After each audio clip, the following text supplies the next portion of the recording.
Nous entrons aujourd'hui dans le vestiaire de Basile Kadiri, cofondateur de Beige Habilleur, boutique en ligne dédiée aux vestiaires masculins élégants et raisonnés. Je crois qu'il nous attend chez Holiday Café, c'est parti.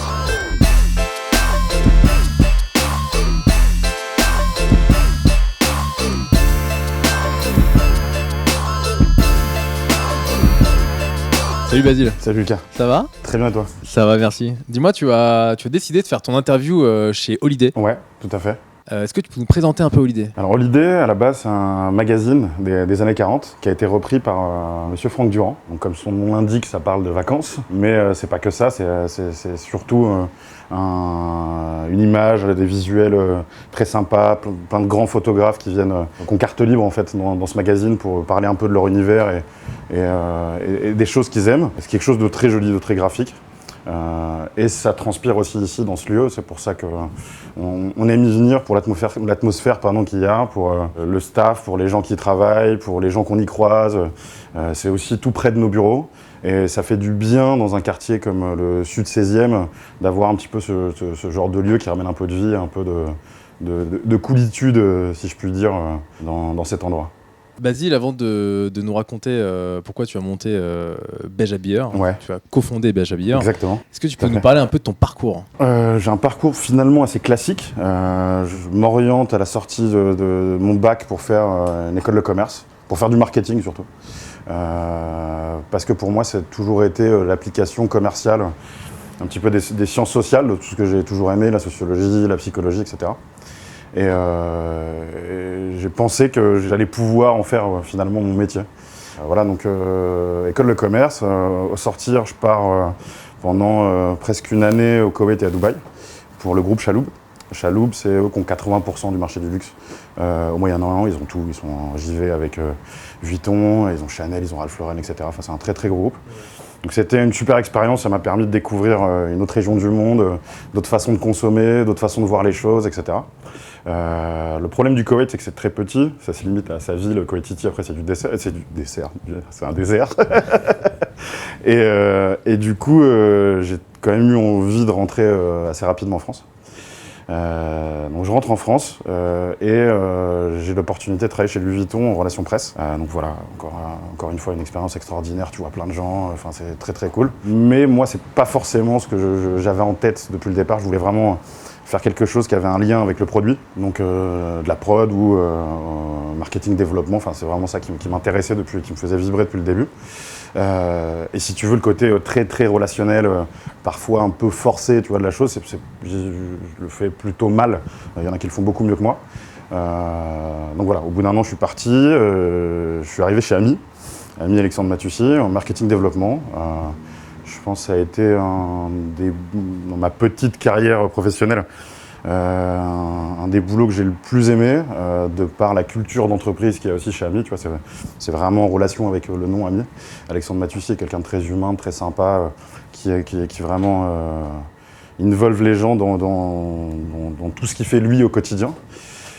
Et puis voilà, et puis en trame de fond, ça faisait peut-être 4 ans que c'était dans les tuyaux avec mon associé, qu'on en parlait beaucoup. Et un jour on s'est dit voilà, faudrait qu'on monte Beige, bon ça s'appelait pas Beige au début, faudrait qu'on monte un truc qui soit dans le vêtement, des choses qu'on aime beaucoup, qui n'existent pas encore en France.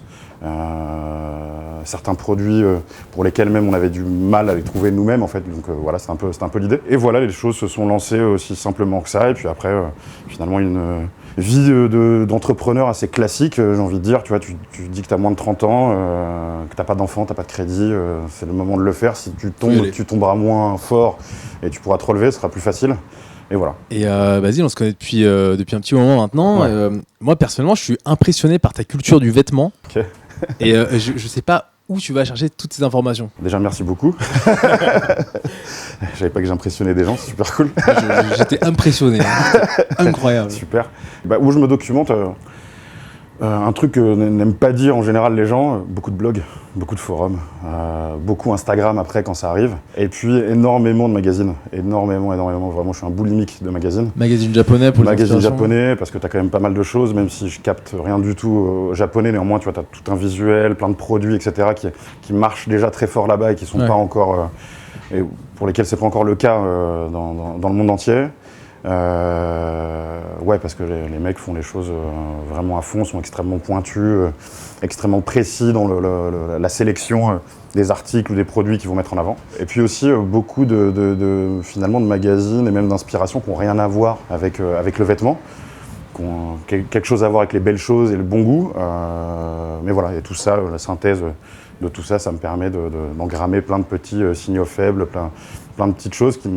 J'en fais une synthèse et voilà, ça m'aide énormément pour choisir. Tu as commencé justement par les forums. Ouais. T'es rentré par les forums, t'étais actif sur les forums? J'ai toujours été passif. J'ai jamais été actif. Je crois que j'ai jamais, ne serait-ce que fait un post, je pense, à part quand Belge est arrivé. Et ouais, j'avais un peu ce côté, voilà, je me sers de ce qui se passe, mais j'avais du mal finalement à en parler avec d'autres gens, etc. Et surtout qu'en plus dans les forums, t'as un truc très impersonnel et je sais pas, c'était pas mon truc. Donc ouais, les forums français de Pierre en Cap, en grande pompe, Style Forum aux États-Unis, enfin voilà, ce genre de choses. Des trucs un peu plus obscurs, mais qui étaient très gros aussi à l'époque, Ask Andy About Clothes, ce genre de choses très classiques, très tra-tra, des choses que j'aime beaucoup, tu vois. Pas que ça d'ailleurs, mais c'est aussi les fondations de ma culture vêtements.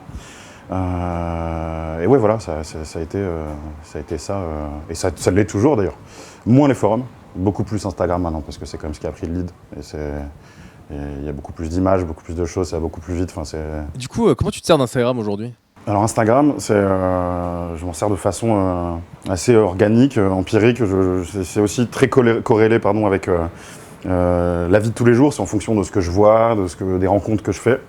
Et puis voilà, j'ai vu quelqu'un avec qui on s'est très bien entendu, je le rajoute sur Instagram, on parle sur Instagram. Après, tu as les suggestions de ses amis, de ce qu'ils voient, ça remonte aussi dans ton fil de recherche.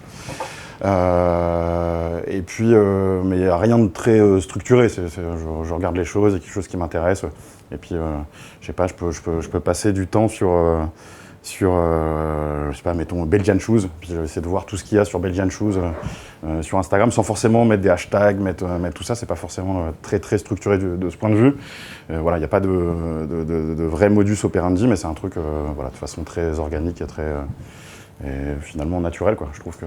Et nos lecteurs nous posent beaucoup de questions sur les magazines japonais. Ouais. Est-ce que tu as des références? Ouais, alors pour moi, la référence ultime, c'est surtout les magazines japonais des années 50, des années 60. Enfin, tu as plein de choses avec Men's Club, etc., qui sont complètement dingues, compliquées à trouver en France. Au Japon, tous ces vieux magazines, tu les trouves dans toutes les maisons japonaises.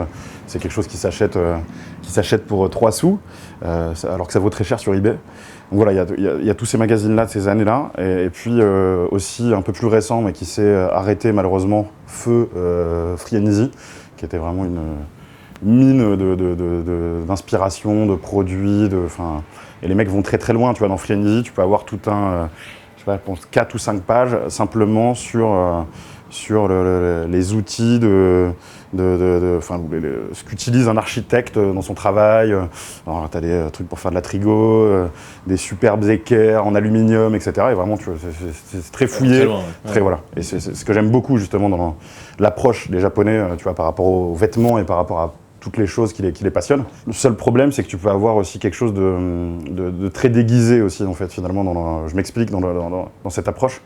Tu vois, un Japonais va être un jour habillé tout en workwear. Le lendemain, c'est son look de cow-boy américain, texan, et puis après un dandy français, et puis prépi américain. Mais t'as peu, en fait, de Jap vraiment pointu dans la mode, qui arrivent à mixer avec beaucoup de simplicité aussi, l'univers qui a été pioché dans plein de endroits, quoi. Chose qui, sans vouloir être trop chauvin, mais chose que les Français arrivent plutôt bien à faire. Et pour en revenir sur les magazines, pour des choses plus actuelles japonais, il y a Popeye qui est très bien, même si c'est un peu mode pour ce que j'aime moi. Mais après, tu as Clutch, Second. Enfin voilà, Second, clairement, c'est un magazine catalogue. Voilà les produits du moment qu'on aime. Et c'est ça sur une centaine de pages. Mais c'est intéressant, très intéressant. Est-ce que tu peux nous raconter l'histoire de Beige Habilleur, du coup? Beige, ça part d'une idée avec mon associé et ami, Jean-Baptiste. C'était un sujet de discussion assez récurrent qui revenait quand on faisait des dîners à la maison, quand on allait prendre un café ensemble, etc. On en parlait souvent et on avait envie de pouvoir trouver en France un e-shop ou une boutique qui permettent de centraliser un petit peu, tu vois, toutes les marques, toutes les maisons qu'on aimait nous beaucoup. Chose qui n'était pas possible à l'époque, puisqu'il fallait que si tu voulais une chemise inglaisée, par exemple, tu prennes un billet pour les Pouilles en Italie, pour un par-dessus Macintosh bien particulier, un billet pour l'Écosse, Kamoshita, un billet pour le Japon, déjà ça fait encore plus loin. C'est des beaux voyages, mais ça coûte quoi. Enfin, voilà. Et surtout qu'à la sortie, si c'est pour juste une cravate, juste une chemise, voilà, c'est un peu plus compliqué. Et on rêvait de cet endroit qui pouvait centraliser, synthétiser un petit peu toutes ces choses qu'on aimait. Ça n'existait pas en France. Au début, on a pris le parti d'avoir quelque chose de quand même assez centré vers le côté très sartorial, tailoring, puisque c'était la place à prendre en France, pour petit à petit la décliner et aussi faire de la basket, faire du t-shirt, de façon aussi à ne pas trop perturber le client au début, mais qui arrive à lui faire comprendre ce qu'on a aussi nous compris et qu'on aime beaucoup dans le vêtement, que tu peux avoir un t-shirt fait par Mers Beige-Vannon, tubulaire, dans un super coton bio, avec des finitions dingues, avec 5 teintes de bleu marine différents, etc. Enfin, les mecs sont extrêmement pointus et complètement monomaniaques de ce produit. Et finalement, ce produit qui soit aussi bien fait qu'un costume en mesure par un tailleur français. Voilà, c'était un peu l'idée. Et pour après, avoir une silhouette avec toutes les marques qu'on propose qui soient cohérentes. S'habiller chez Beige de pied en cap, qu'on puisse mettre le chapeau qui va bien, avec le manteau qui va bien, avec la chemise qui va bien, la paire de chaussures qui va bien, que ça soit une paire de souliers ou une paire de baskets. Je pense que voilà, c'est un peu l'idée, quoi. Et surtout que je trouve que maintenant, en 2017, il y a en fait finalement rien de plus extravagant que d'être en complet tweed tous les jours dans la rue à Paris. Même si j'adorerais, dans un monde idéal, j'aimerais que tout le monde soit en costume et que notre vie, ça soit Downton Abbey, mais c'est malheureusement pas possible. C'est pas ça la vie. Voilà. Et parce que tu as des collègues de travail qui sont pas dans le même truc que toi, parce que voilà. Donc avoir des choses qui sont quand même plus mettables et qui s'inscrivent aussi dans la saisonnalité, quoi. Pas être déguisé non plus dans la rue. Mais tu peux très bien le faire en ayant un simple t-shirt, simple paire de souliers, mais des choses très bien faites. Et voilà, je pense que c'est ce qu'il y a de plus important chez Beige. C'est comme ça qu'on a fait notre sélection de facto. Au tout début, la qualité, puis après on affine dans le style, dans ce qui nous correspond, dans ce qui peut marcher avec ce qu'on a déjà pris, etc. Voilà un petit peu. Comme je disais tout à l'heure, tu connais tout. Enfin, toutes les marques en tout cas un peu niche, tu les connais. Tout, je pense pas. Si je connaissais tout, je pense que j'aurais arrêté même, parce que ça m'aurait fait chier, en vrai. Justement, le fait de ne pas tout connaître et que ça soit un puits sans fond, qu'il y a encore plein de trucs à découvrir, qui fait que c'est intéressant et qui fait qu'on a envie de continuer avec mon associé aussi. Et justement, c'est ça ma question, c'est où est-ce que tu vas chercher toutes ces marques? Parce qu'il y a plein de marques que quasiment personne ne connaît, avec un savoir-faire de malade derrière. Ouais. Comment tu sources ces marques? Alors, personne ne connaît, non. Tu as quand même des gens qui ont un vrai savoir-faire depuis 3 à 4 générations. C'est vrai que c'est pas connu du grand public. C'est des gens qui ont des fois un succès local ou un succès national. Mais ouais, je te dis, c'est à force de chercher, c'est une idée sur une chemise, et puis j'essaie de trouver quel est le meilleur faiseur pour ce type de chemise. Pareil pour une veste de costume, et puis en fait, en cherchant, en croisant les sources, en parlant avec des gens, avec des amis, voilà, en voyageant. Tu pars du produit, par exemple, tu te dis j'ai envie d'intégrer. C'est très souvent ça, et c'est d'ailleurs comme ça qu'on a fait la sélection sur Beige. On est parti du produit, et dans chaque catégorie de produits, on a souhaité essayer de trouver, en tout cas, en toute modestie, le meilleur pour nous. Et à la fois le meilleur d'un point de vue de la qualité et puis du style, qui est quelque chose quand même qui soit... Faut pas que ce soit trop suranné, trop poussiéreux. Ou même utiliser leur savoir-faire et puis essayer de discuter avec eux et de voir si on peut pas faire une collection un tout petit peu plus exclusive, qui serait faite aussi avec nos idées. Et puis voilà, c'est un peu la façon dont on a sélectionné les maisons sur Beige. Et vous trouvez beaucoup de pépites au Pitti, justement? Au Pitti, c'est rare qu'on découvre la maison. Si tu veux, au Pitti, pour une maison, une marque, ça coûte quand même assez cher d'y être. Et en général, donc quand c'est une petite maison familiale, elle n'y est soit jamais ou qu'une fois tous les 5 ans. Quand c'est une nouvelle maison qui se lance, je pense tout de suite à Cohérence, il y a les magnifiques par-dessus qu'on a japonais, c'est à partir de leur 2e année d'existence qu'ils ont commencé à aller au Piti, etc. Donc en général, on les trouve un peu en amont, et puis après au Piti, forcément ça permet de les rencontrer plus facilement, plutôt que de prendre un ticket pour aller au Japon, un ticket pour aller en Allemagne, un ticket pour aller aux États-Unis. Enfin voilà, ça sert surtout à ça en fait le Piti, ça permet de centraliser tout le monde, et puis c'est un endroit où tout le monde fait du business. On est de plus en plus content parce qu'il y a de moins en moins de gens qui vont en costume fluo, jaune fluo, chapeau en python, se pavaner, là on sait sur le petit trottoir du Piti. Donc ça fait du bien, ça fait plus de place dans les allées, on arrive plus à circuler, on fait les choses plus vite. Et puis c'est bien pour nous aussi, parce que très vite, tu vois, on peut être associé au Piti. Tu vois, Belge, ça peut être associé complètement au Piti, alors que c'est juste un lieu où finalement, ça nous permet de rencontrer 50%, 60% des maisons avec lesquelles on travaille. Et du coup, le fait qu'il y ait de moins en moins ces gens-là, voilà, on est moins aussi associé à ce genre de style, les peacocks comme on les appelle, à ce genre d'énergumène, quoi. Donc tu fais partie des gens qui travaillent vraiment, du coup, quand tu vas au Piti. Ouais. Et du coup, ton quotidien, aujourd'hui, c'est quoi ? Alors, le quotidien, en général, c'est le matin, traiter tout bêtement, hein, traiter les mails, faire les réponses, passer les coups de fil qu'il faut. Maintenant, on fait des déj le midi. C'est sympa. Voilà, ouais. Après, en général, l'après-midi, donc on rentre au bureau, on retravaille, on bosse sur les plans de collection, sur ce qu'on va faire avec les différents fournisseurs, sur ce qui va rentrer pour la prochaine saison.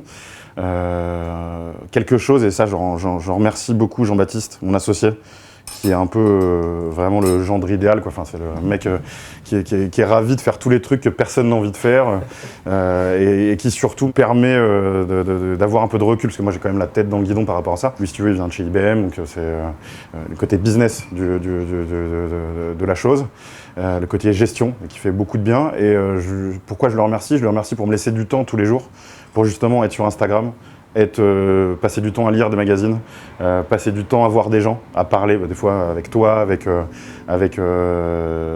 des potes qu'on a en commun, Nicolas de chez Husbands, avec Gauthier, Borsarello, avec tous ces gens-là. Et c'est au fait finalement là où tu trouves les meilleures idées, c'est là aussi où tu travailles. Et vraiment, ouais, je leur remercie de comprendre, tu vois, pourquoi il y a besoin de ça. Tu as besoin de te nourrir de toutes ces choses pour je pense, faire la meilleure sélection possible, et puis pour faire ton métier correctement, quoi. Proposer des choses vraiment intéressante aux gens. Voilà. Donc il n'y a pas de journée type, mais il y a des journées chargées. Est-ce que tu peux me parler de quelques pièces que tu affectionnes tout particulièrement de chez Belge Habilleur ? Alors j'aime tout. Je m'en doute. C'est mon gros problème. Tes plus grosses fiertés, on va dire. Ouais, mais plus grosse fierté, c'est parce que je trouve une maison qui synthétise vraiment ce qu'on fait chez Belge, c'est Kamoshita United House. Et pour le coup, tu vois, c'est même pas une pièce, c'est tout ce que le mec fait, que je trouve génial. Tout est de bon ton, tout est juste, c'est jamais trop. Il arrive avec des choses très classiques, sans que ça soit suranné. Il s'inspire des bonnes périodes, des bonnes personnes. C'est quelqu'un qui lui-même a un style de fou, qui est aussi quelqu'un d'extrêmement sympathique. Enfin, toute l'équipe de United House, c'est vraiment des gens charmants. Et c'est quelqu'un qui nous a fait confiance dès le départ, qui nous a dit ouais, ok, cool. Belge, j'aime beaucoup le nom, j'aime beaucoup ce que vous allez faire. On a envie d'être en France, allez, c'est parti. Alors que quand on est arrivé au Piti, on n'était pas grand-chose, quoi, tu vois. Nous, on est un peu arrivé, on en avait parlé, je te dis, sur la terrasse de mon appart, en terrasse de café, et puis voilà, quoi. C'est un problème un peu plus mûrement réfléchi la chose, mais et du coup, ça s'est très bien passé avec lui. Et pour en revenir à ce qu'il fait, voilà, je trouve ça complètement dingue. Une maison plus récente, qui s'appelle Cohérence aussi, encore des Japonais, qui s'inspire du vestiaire, donc c'est que des manteaux, c'est que de l'outerwear, qui s'inspire du vestiaire de Le Corbusier, du vestiaire de Boris Vian, du vestiaire de Léonard Fujita, de plein de superstars, de super légendes françaises des années 20 aux années 60. Ça peut paraître un peu cliché quand tu expliques le truc de la sorte, mais le mec est tellement pointu, va tellement loin dans ses références que c'est magnifique, c'est extrêmement bien fait. Je conçois que ça vale un peu cher, mais vraiment ça vaut le coup parce que c'est complètement dingue, ils font tout, leur tissu eux-mêmes, t'as toujours le petit détail qu'il faut, enfin tout est pensé de A à Z, et c'est même au niveau de la recherche des couleurs, là par exemple, vous verrez, pour SS18, ils ont sorti un pistache, c'est complètement dingue, vraiment un vert pistache de folie. Voilà, c'est aussi, ça fait partie des maisons que je respecte beaucoup, avec lesquelles on est extrêmement content de travailler. Extrêmement honoré même de travailler. Voilà. Et après, il y en a encore plein, tu vois, je pourrais te parler de Teba Jacket, je pourrais te parler de Inglésé, tu vois, les chemises qui sont faites main dans les pouilles, etc. Il y a énormément de choses. Mais s'il y avait 2 trucs à prendre comme ça pour rentrer dans le format de ta question, ouais, ça serait ces 2-là. Alors justement, tu portes quoi aujourd'hui? Alors, une Teba Jacket en fresco de chez Justo Rimeno. La Teba Jacket, c'est... Déjà, c'est quoi le fresco? Le fresco, c'est un tissu de laine très léger, très ouvert, qui est, je pense, la matière la plus confortable en été. Plus que le lin, plus que le coton, parce que finalement, le lin et le coton, ça stocke un peu des fois l'humidité, la chaleur. Alors que la laine tropicale ou fresco, voilà, quand c'est pas doublé, quand c'est vraiment... c'est un bonheur, quoi. C'est simplement une deuxième chemise que t'as sur toi. Et donc celle-ci, elle a la particularité d'être... cette veste a la particularité d'être une Teba Jacket, qui est l'équivalent de la forestière à Nice, mais en Espagne. C'est une veste qui, à l'époque, a été commandée par... je ne me rappelle plus exactement quel roi en Espagne. Je sais qu'après, ça a été commandé sur Savile Row. Après, il allait à la chasse avec son meilleur ami, le comte de Teba, et il lui a fait cadeau de cette veste pendant une partie de chasse.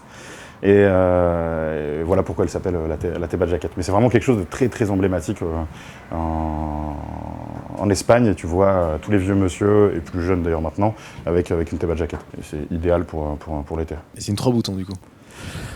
Plus que ça. T'en as 4. Ouais, 4. T'as vu? C'est 4 boutons. Et ouais, t'as une bas de manche comme une fermeture de chemise, t'as un col sans cran, etc. Enfin, c'est vraiment entre la surchemise et la veste. C'est assez sympa et assez agréable à porter. Et tu peux mettre ça avec une paire de mocs, avec une paire de baskets, enfin voilà, c'est assez versatile comme vêtement, comme pièce. Et pour le reste de ta tenue?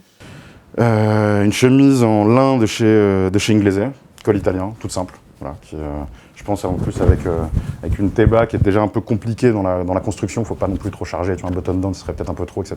Le pantalon, c'est un jean de mon papa de l'époque, j'aurais pu te dire la marque, je crois que c'est un Lee ou un Wrangler, mais il y a très longtemps. J'aimais bien la façon dont il s'est patiné, voilà, c'est juste aussi simple que ça.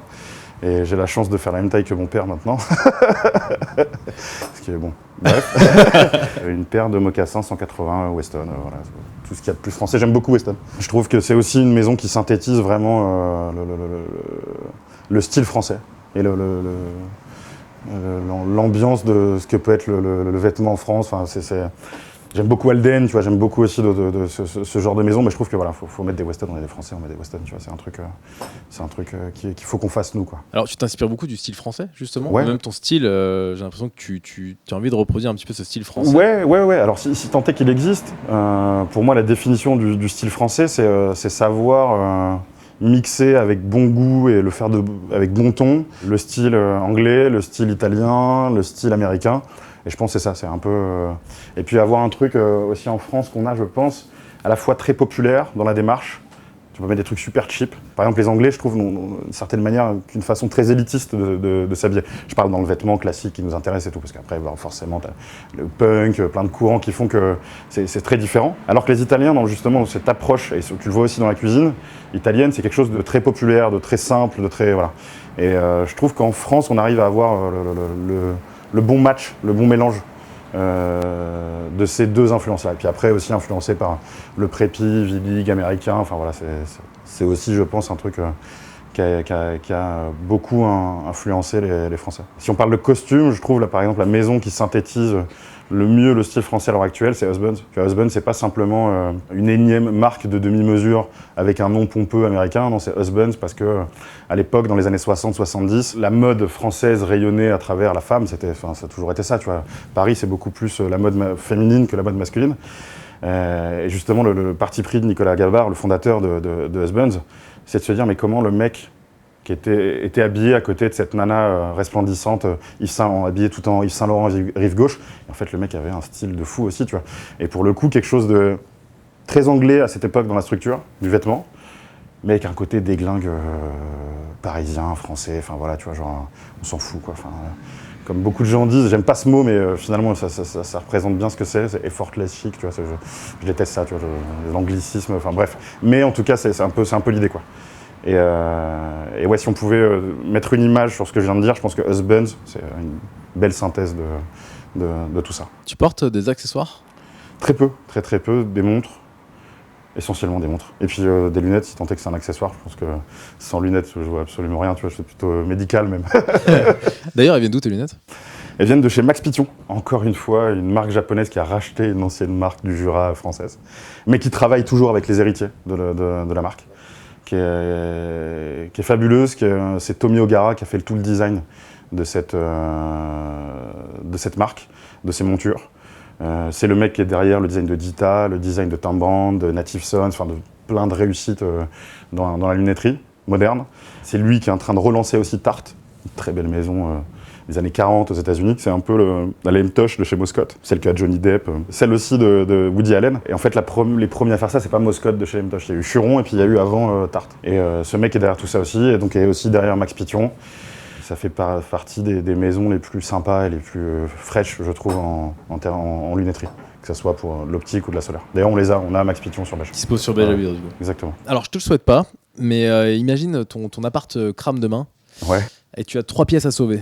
Je sais pas, je suis pas... Tu serais dans la réflexion. Je suis pas... Non, du tout, je suis pas justement super attaché. J'aime beaucoup, tu vois, le vêtement, mais je suis pas attaché au truc. Tu vois, je peux en donner très facilement, je peux me séparer des pièces très facilement. Peut-être les trucs qui sont de famille, quoi. Tu vois, genre si c'était une pièce de vêtements à choisir, ouais, une paire de souliers de mon père ou ce genre de choses, parce que t'as un côté affectif. Même si ça reste qu'un objet, finalement, tu vois. Le plus important, c'est les gens, c'est ce qu'on va se dire entre nous, ce qu'on va faire enfin, tu vois, je suis dans la consommation d'une certaine façon. J'aime acheter des choses, j'aime les avoir, mais les posséder ad vitam aeternam, c'est pas un truc qui est... Donc tant pis, ça brûle. Tu m'as dit que tu consommais beaucoup. Où est-ce que tu achètes tes vêtements aujourd'hui? Écoute, essentiellement sur Beige, mais très honnêtement, c'est parce que j'y trouve tout ce dont j'ai envie et tout ce qui me plaît, parce qu'on l'a fait aussi de cette façon-là, tu vois. Bien sûr qu'il y a une volonté aussi économique derrière Beige, mais on a voulu quand même à chaque fois choisir des choses qui nous plaisent, nous, et pour lesquelles on pense qu'il y a un vrai succès aussi potentiel quand même en France. Donc ouais, essentiellement sur Beige. Après, pour les souliers, comme je te dis, je vais chez Weston. Pour moi, la maison la plus intéressante, tu vois, c'est vraiment, par exemple, le mocassin 180, c'est le mocassin qui a été copié je sais pas combien de fois. C'est aussi chez Weston la Golf, la demi-chasse, la chasse, enfin voilà, tous les modèles emblématiques de la maison. Après, les nouvelles choses qu'ils ont fait, je suis un peu moins fan, c'est un peu moins mon truc. Tu vois, des fois, tu as quand même des paires assez pointues, façon baguette tradition, ça c'est un peu moins ma cam. Et je pense qu'au contraire, ils devraient rester avec la multitude de choses qu'ils ont dans leurs archives et puis les pièces intemporelles qu'ils ont toujours eues depuis le début, qui sont sur tout le monde, qui ont traversé les années et qui sont extrêmement cool. Après les souliers, je vais aussi chez Alden. Je trompe Weston avec Alden, assez souvent finalement. Et beaucoup le Belgian Shoes aussi pour l'été. C'est mon petit péché mignon. Prendre une paire léopard, là, je sais pas si je la mettrais, tu vois, je pense jamais même. Mais tu l'as. Mais je l'aurais chez moi, je pourrais croiser les jambes sur ma terrasse, fumer une clope, et je serais très bien, tu vois, je serais au max.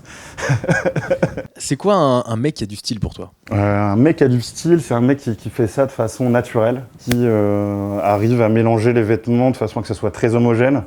Et qu'il n'y a rien qui te marque, tu vois, tu te dis pas, ouais, le mec, la veste, t'es dingue, le chapeau qu'il avait, c'était fou, non, t'as envie l'impression générale de ce mec-là est cool, et voilà, ça c'est un mec qui a du style. Et ça peut être à tout âge, même si t'as beaucoup de vieux monsieur qui sont très très bien habillés, surtout à Paris. Je trouve que c'est ce qui fait aussi la spécificité, tu vois, la spécificité des Parisiens âgés, des vieux monsieur parisiens.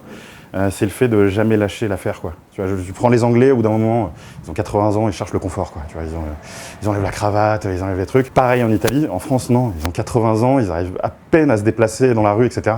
Ils sont encravatés, ils ont un gilet, ils ont un 3 pièces, ils y vont jusqu'au bout, jusqu'à la fin, quoi. Donc ça, c'est très cool. Et puis voilà, t'as du style quand tu fais les choses sans trop d'efforts, faut pas trop se prendre la tête aussi, tu vois. Parce que je pense qu'il y a des choses qui ne peuvent pas changer, être appliquées à tous les âges et toutes les saisons et toutes les époques. Un peu comme le nombre d'or et le standard du beau, si tu veux. Je pense que ces règles sont le standard, la meilleure façon d'avoir quelque chose d'élégant et d'avoir quelque chose d'harmonieux. Après, voilà, il faut trouver quand même des façons de sortir de choses trop classiques, je pense. qui appartiennent de toutes les façons plus à notre époque. T'as des gens qui sont extrêmement bien habillés dans les années 30, mais c'est dur à répliquer quand même de façon totale en 2017. Ça peut en plus finalement être de mauvais goût et te faire paraître un peu excentrique, extravagant. Alors Basile, est-ce que tu as d'autres passions à part le vêtement ? Ouais, d'une manière générale, j'ai une passion pour les belles choses, pour les choses qui ont pris du temps à être réalisées, qui sont faites avec bon goût, donc l'art, les antiquités, c'est aussi des choses que j'aime énormément. Et puis t'as aussi tout ce côté un peu geek, tu vois, dans les antiquités, où il faut chercher, il faut trouver le truc de l'époque, qui l'a fait, qui machin, qui me plaît aussi assez. Puis la musique, aussi, surtout, c'est mes premiers amours. J'ai aussi failli en faire mon métier. J'ai vite compris que ça allait être délicat déjà de l'expliquer à mes parents et que ça soit suffisamment rémunérateur pour avoir... Enfin, tu vois, t'as beaucoup de chances de te planter aussi, tu vois. C'est quand même très compliqué. Je collectionne beaucoup de vinyles. J'étais dingue de rap pendant mon adolescence. C'est vraiment par ça que j'ai commencé à aimer la musique. À un moment où en plus, tu vois, t'as été ado en même temps que moi, où t'as quelque chose de très communautaire dans la musique que t'écoutes, tu vois, t'écoutes du reggae ou du rap, mais tu parles pas avec les mecs qui écoutent du reggae, tu parles pas avec les mecs qui écoutent du rock, etc. T'as tout le lifestyle qui va avec. Et finalement, limite quelque chose d'un peu sectaire, tu vois, dans l'idée, mais qui est aussi cool, tu vois. Ça fait, je trouve qu'on a beaucoup moins, tu vois, toutes ces sous-cultures, enfin plutôt subcultures, tu vois, dans la définition anglaise anglo-saxonne de la chose. Et le rap, beaucoup de rap, surtout une séquence 92, 93 jusqu'à 98, pour moi c'est vraiment les choses qui me correspondent. Je trouve que c'est le moment où le rap est mature, où il est pas trop commercial non plus, donc c'est pas trop de la pop. J'ai été complètement dingue de cette musique pendant très longtemps. C'était quoi tes références à l'époque ? Beaucoup de choses. Pour citer ce que j'écoutais vraiment tous les jours. Mobb Deep, DITC, enfin à l'époque où tu avais Fat Joe, Big Pun, etc., qui avaient tout leur crew très cool. Enfin voilà, c'est toutes des choses vraiment très boom bap, des trucs très street entre guillemets. Et puis après dans le rap, tu te rends compte qu'il y a des samples. Donc tu as envie de voir quel sample les mecs ont utilisé, donc ça t'amène vers la soul, la funk, le jazz, le blues. Donc voilà, encore plein de choses à découvrir, tu te mets dedans à fond. Tu te rends compte que c'est en fait les gens qui samplent du rap. Un producteur, il a pu aussi sampler les mêmes samples, les mêmes musiques pour faire de la musique électronique, de la techno, de la house, et donc du coup, boum, tu repasses vers autre chose. Et puis plus tu grandis, moins t'es sectaire, tu vois, vis-à-vis de tes goûts, t'es un peu plus ouvert, tu vois, au monde, t'es moins dans ta communauté, ta tribu, ton truc. Et au fur et à mesure de ton cheminement, tu te rends compte qu'en fait, enfin, pour ma part, il y a que deux styles musicaux, quoi. Il y a la bonne musique et il y a la mauvaise musique, en fait. Et il y a du très bon dans tout. Donc maintenant, beaucoup de rock, beaucoup de jazz. Tu vois, je pense que ça va aussi avec le temps. Tu vois, je commence à avoir 30 ans. Le jazz, ça correspond plus à mon lifestyle de maintenant qu'écouter du rap. Enfin, le rap, t'as un truc très entraînant physiquement, etc. T'as envie de... Le jazz, tu peux l'écouter tranquille avec des copains à la maison pour envie de tout casser, quoi. Non, le rap, t'as pas forcément envie de tout casser, tu vois, mais t'es dans une relation à la musique qui est peut-être un peu moins intellectuelle. T'es plus dans le... Tu vis un peu plus le truc. Ouais, voilà, exactement. Comme quand t'es ado, t'as envie de vivre les trucs à fond, etc. Tu grandis, tu prends un peu plus de recul. Et je pense qu'il faut ce recul pour aimer le jazz, vraiment. Tu vois, c'est comme aimer le café, quoi. T'aimes pas le café quand t'es petit. T'as besoin de développer ce goût et café après café après café, en fait, finalement, tu vois qu'il y a un truc sympa. Le jazz, pour moi, c'est à peu près la même chose, quoi. Et quels sont vos futurs projets, du coup ? Pour Beige, le projet imminent, c'est continuer à très court terme à asseoir la notoriété du e-shop, augmenter la visibilité. Je pense qu'on n'a plus l'envie de développer un petit peu encore plus l'assortiment de marques. Je pense qu'on a tout ce qu'il nous faut là. Je trouve qu'on est très bien comme ça. Alors je dis pas qu'il n'y aura pas 1 ou 2, 3 trucs qui vont venir se greffer avec le temps. L'idée, c'est plutôt faire de la profondeur de gamme, faire plus de quantité, faire plus de pièces justement chez chacune des maisons avec lesquelles on travaille, se développer encore plus à l'étranger, développer des collaborations. C'est quelque chose qu'on a envie de faire depuis le début, mais on trouvait ça, mon associé et moi, très prétentieux en fait. de faire une collaboration beige. Enfin, tout le monde s'en fichait complètement de ce que c'était beige au tout début, tu vois. Enfin, on n'était pas connus du tout. Donc c'était un peu trop, tu vois. Ouais, c'est une collab beige avec machin, enfin, tout le monde s'en fiche.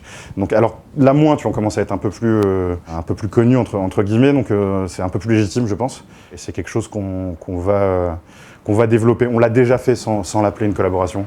Mais tu vois, on a fait des cols exclusifs. Par exemple, je pense à un Lido Collar, qui est un col sans bouton au-dessus, sans patte de boutonnage, mais qu'on a fait bottom down, celui-ci. Alors Lido Collar, c'est un peu, tu vois, les cols de BHL, mais avec c'est moins profond quand même, tu vois. Et celui-ci est bottom down, donc à col boutonné. On a fait aussi des chars collards, enfin des cols ouverts, tu vois, etc. Chose que Inglésé ne proposait pas, tu vois, au début. On a développé avec eux. Et voilà, on a fait ces choses-là sans les appeler collaboration ou beige X Inglésé, etc. Je pense qu'on va un peu plus le marquer. C'est important parce qu'on réfléchit aussi beige comme une marque d'une certaine manière globale. Tu vois, c'est pas simplement un e-shop qui propose plein de marques de façon random. Il y a une vraie curation derrière, une vraie réflexion. Ce que je te disais au début de l'interview, il faut qu'il y ait une cohérence dans tous les choix qu'on a fait, que tu puisses mettre de la tête aux pieds, t'habiller en beige, quoi, finalement, même si c'est pas avec la marque, mais c'est avec les maisons qu'on propose. Peut-être une boutique physique, un jour. C'était une idée de départ. Elle est de moins en moins importante pour nous, en fait, puisque ça marche très bien sur Internet. On est très content, on fait beaucoup de croissance. C'est moins urgent que ça ne l'était pour nous au début. Et puis voilà, je pense, on va dire, les deux grands axes de développement de Beige. Merci Basile. Merci à toi, merci beaucoup. Ça me fait très plaisir. Ça me fait très plaisir de parler avec toi, discuter avec toi, d'être ici. Et puis voilà, cool quoi. N'oubliez pas de passer chez Holiday Café, qui est Tout à fait. au 192 avenue de Versailles, dans le 16e arrondissement. Voilà. Merci, à bientôt. Merci à toi.